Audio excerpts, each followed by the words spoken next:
My name is Jim Jones, and I'm an engineering technology teacher here at Fairfield Junior Senior High School in Goshen, Indiana. Today, I'm going to demonstrate how to use a hot plate with a pan to pour soft plastic baits in a pre-made mold that you or your students have made in class prior to this or for this activity. So there's some safety things I'm going to be going over as we go through, and there's some basic materials that we use for injecting the hot plastic into the molds. First, I have a bag of plastic that's been used, and then some of the leftovers have been put in here. So this is a bunch of extra pieces. When we start from scratch, they are similar to that. Our main material is the plastic Formula 502 that we get from the Lure-Craft supply online. Fortunately, they're located right here in Indiana, so it's not too far away from us. Additionally, besides the plain white plastic, you can color it to any color that your students desire. I have found over the years that when students use the colorant, they like to mix a whole bunch of things together, which I would not recommend because it just turns out as brown. They already have a brown color. So there's different colors for different water conditions, for the different types of baits, but they all have a label on them. You shake them up real well, and you would be able to add them to the hot plastic. Now I'm going to set these aside. Another thing that we can add to the hot plastic that students like and fish like is glitter. Glitter obviously helps attract the fish. When the light hits the glitter, they see that and they're attracted to the bait. So glitter is something that most of my junior high students and high school students love, but I have to restrict them, and I put the glitter into the hot plastic. I do not want the students to take this glitter because they'll have it everywhere. There'll be glitter everywhere and it lasts forever. So when I'm working with the students and they want glitter in their plastic, I'll use the container with a 1/4-inch teaspoon. I fill that up and I sprinkle that in. And that's it. One little helping of the 1/4-inch teaspoon for the glitter. That's all they need. Then I will use a wooden dowel rod along with my safety glasses and stir this prior to pouring it into the molds. The glitter just mixes right in with the hot plastic, and it's going to be really good to attract the fish. Now, this plastic is just about ready to go. It's been heated up for probably about 45 minutes to get it to where I want it. It could be anywhere from 25 to 45 minutes to get the plastic to be soft enough to pour into the plunger that we have here and then cast it into the molds. Now, besides the color that I'm using, you kind of see on that stick, it's a little bit red. We have other colors that we've used from our color assortment, but these pieces that are laying on the Ziploc bags where we store them when we're not using them, we call those ingots, similar to the steel inglet that comes from the steel mills up in northern Indiana. Today, when I'm done, I'll be pouring the leftover plastic into these small muffin tins. And so I'll have smaller ingots when we're done, and that'll help it cool. And then I'm not leaving it into the pot at the end of the day or the end of this demonstration. So one of the big things is this plastic is heated up to about 340 degrees. So you got to make sure that you're wearing safety glasses when you're working with it, and you have a good pair of leather gloves. Now, prior to pouring that, we had to 3D print our molds and prepare the molds to be put together so that we could cast our baits.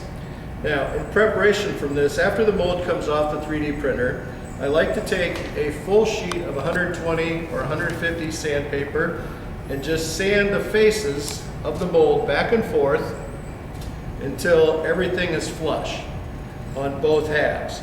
If you don't do this, you are going to have a little bit of extra flash around each lure that you would have to peel off. So we don't want that to happen. The extra plastic is going to kind of just get in the way. So we have two molds here that I'm going to demonstrate with today. One of the molds has the opening on this top edge, the 4-inch edge. There are 4 baits inside this mold. So the plastic comes in from the top. It'll go down through this channel and through a smaller channel into each bait.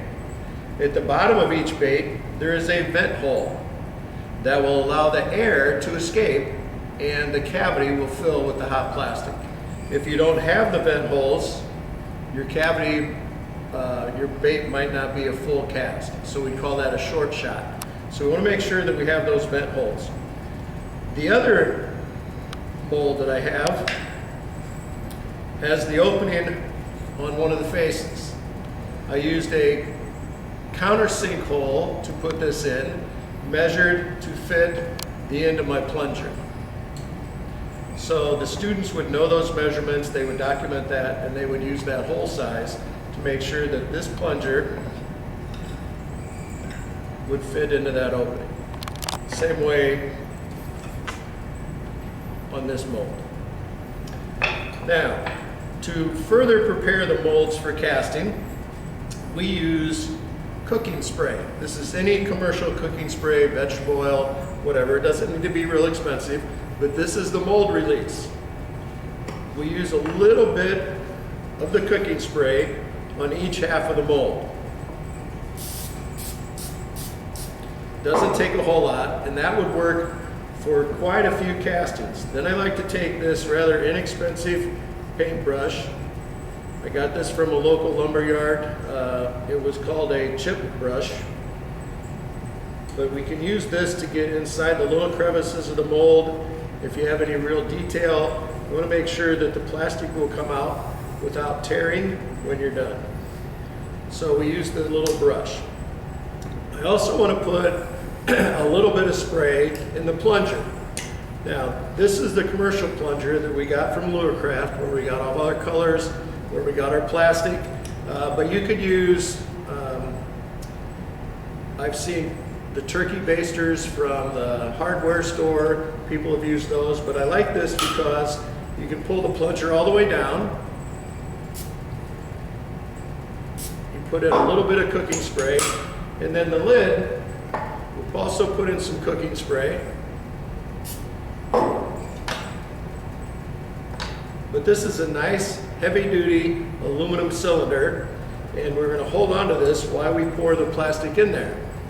And I like this one because it stays warm, but not too hot.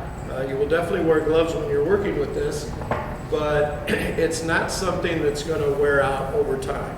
Now, once we have the molds prepared, we need to put the bolts in. And these are 1/4 by 20 bolts. I never use wrenches. The students just tighten these down finger tight with a wing nut.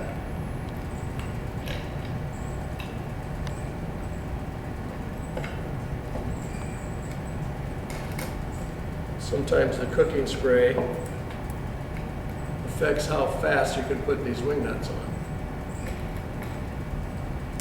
So when we tighten the molds down, we want to make sure that if your opening is on this face, that we're putting the bolt heads on the back side of that. It just makes it easier when we're casting the bait and putting in the hot plastic. Now, as I mentioned, the plastic is about 340 degrees. So we have to wear gloves. And the other thing that we have to do is let the mold sit for 3 to 5 minutes after we fill that cavity up. Otherwise, we might have a deformed fishing lure if we do not wait long enough for the plastic to cool.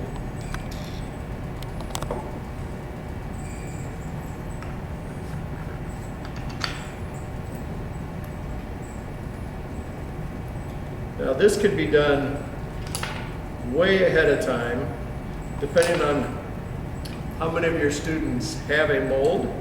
They could have all the mold prep done while the plastic is heating up.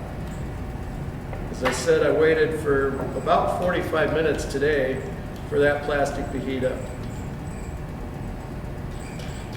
Now, when my students make the molds, and we design the mold with the hole in it, this is a 1/4 by 20 bolt. So we designed this hole at a diameter of 0.28. The bolt should slide through there easily and keep everything tight and keep everything lined up. If you don't want to use bolts, I'm sure you could use some clamps. You just got to make sure that all the sides are flush. And so this mold is ready to go. This mold is ready to go. The next thing I have here are my leather gloves. I want to give this one more stir. The plastic, when you are pouring this into the plunger, needs to be about the consistency of 30 weight motor oil. If it's too thin, well, it's not going to be too thin. If it's too thick, it's going to get clogged up in the nozzle of the plunger. And if you've waited enough time, you'll see when I pour this into the plunger about the consistency of the motor oil. The other thing that I'm using is this wooden dowel rod, and we made this little stand for the dowel rods. This is not hard, it's just a piece of 2x4 with a couple 45-degree notches in it. But we've learned over the years that one dowel rod for each color of plastic. So if I'm using this red color, I only want this to go in the red color of plastic. If we had another hot pad or hot plate going with, say, the green, we'd use a different dowel rod for that. So each dowel rod should go to its own color of plastic. Okay, now, our plastic is ready to pour into the plunger. So I'm putting on my gloves. I have my safety glasses on. Any student around the table that's watching this should also be wearing safety glasses. As I said, this is 340 degrees and we do not want any accidents. So now, I'm trying to turn this so you can see a little better. As I pour this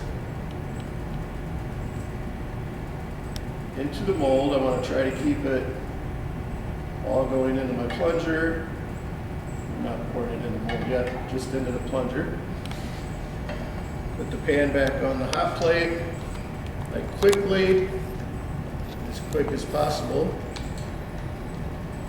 put the lid on, the cap on the plunger.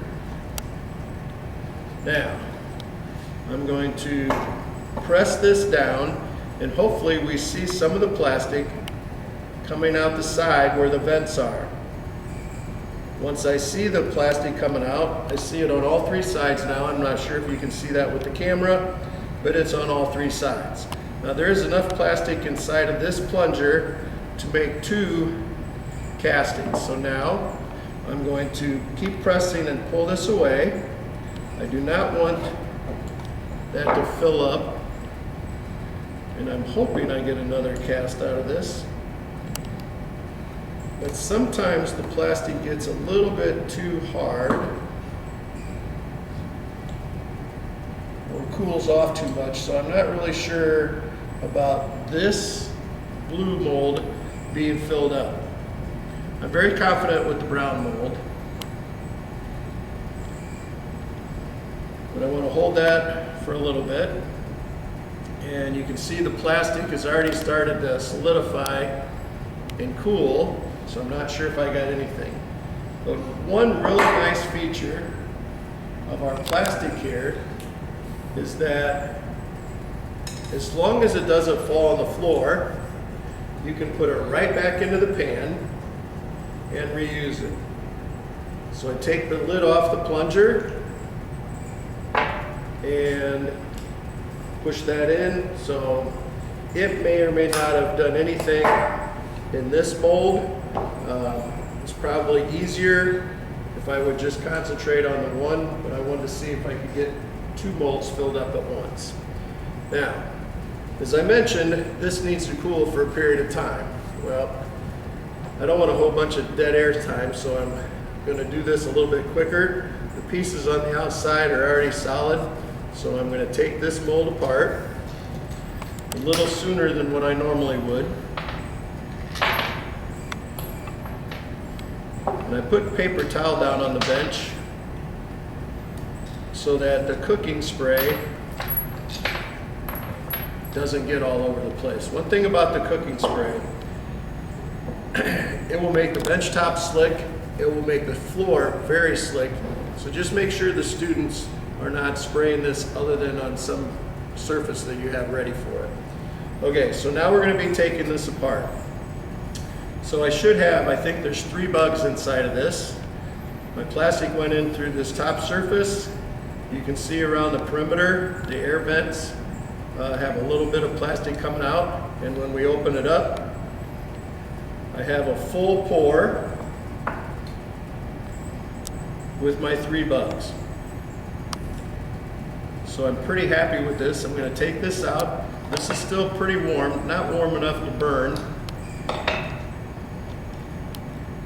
But as you can see with it up against the brown surface, the legs came out okay. I have little air vents hanging on the bottom. And this long channel that fed the mold, or fed the cavities, is something that I can just pinch off and put right back in the pot. So I would take this,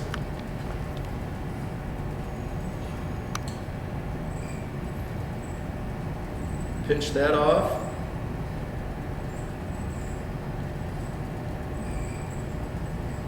pinch off the next one,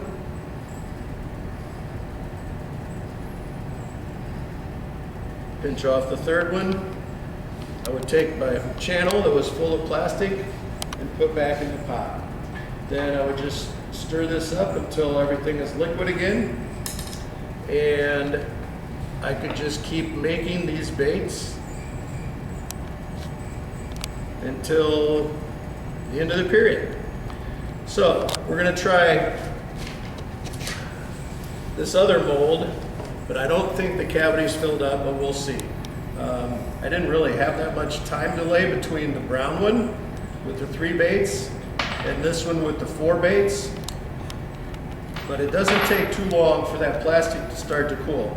Now once you pour 3 or 4 shots in here, this is going to stay fairly warm and it'll help keep the plastic warm.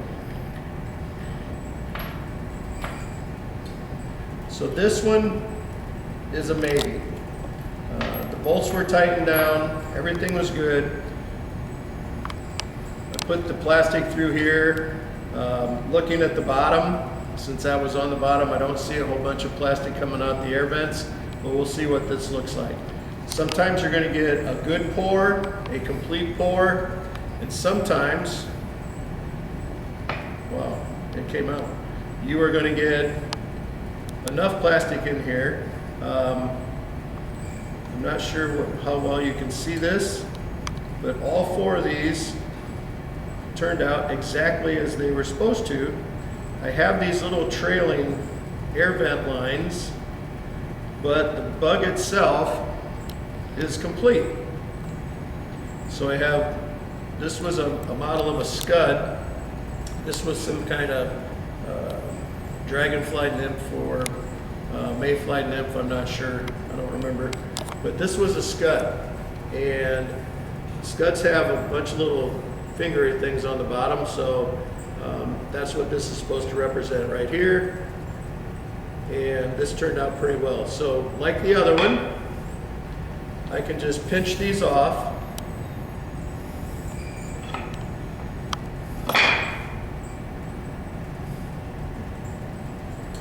The extra plastic from the runner, the big channel that went across the top of the mold, all of this can go right back into the hot pan and get remelted. So that goes back in here. The little lines on the bottom of the bug, I can pick those off.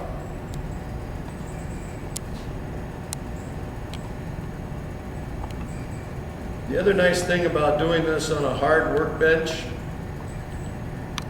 you spill some of the plastic on the hard surface, whether it's wood or a Formica top, you just let it cool and then you can just peel it off. So I'm hoping that you can see these two examples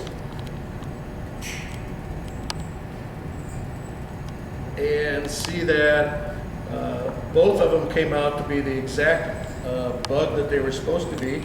So I'm pretty happy about that. Eventually, on this bug, if it's going through the water, it's supposed to sit like this. And I'm going to use an X-Acto knife to cut little legs in that part that's hanging down, but that's probably beside the point. The whole idea is to get comfortable using the hot plate in a pan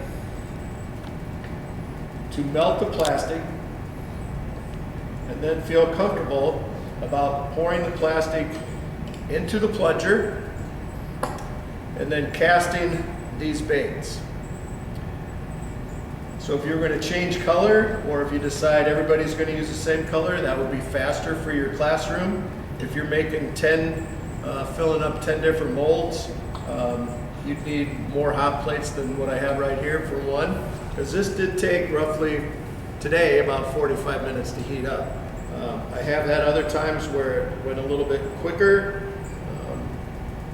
but you're going to have a little bit of trial and error, and you will come up with some great fishing lures based on using the hot plate and depending on how well you do making your molds.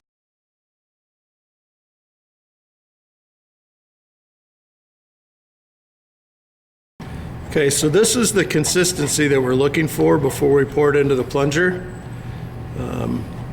About the consistency of 30-weight motor oil. And now that we're done with our casting for the demonstration, I want to show how I would pour these into the miniature muffin tin so that the plastic cools in the small parts, and then it'll be easier to warm up next time. So we turn off the hot plate.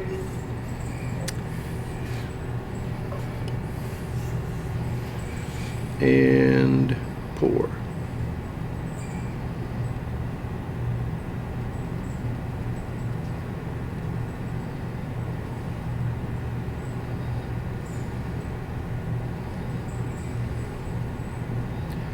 Now the pan that I'm using is a commercial pan. Well, I bought it at Walmart. And the reason I'm trying this is because it has a non-stick surface. So when it does cool off, I should be able to peel out the plastic as a solid form fairly easily. So there's a little bit of plastic left. All of that will cool, and then I'll be able to put it in the Ziploc bags. So now these are all my little ingots that when they cool, they'll be reusable again for the next time we want to cast our baits.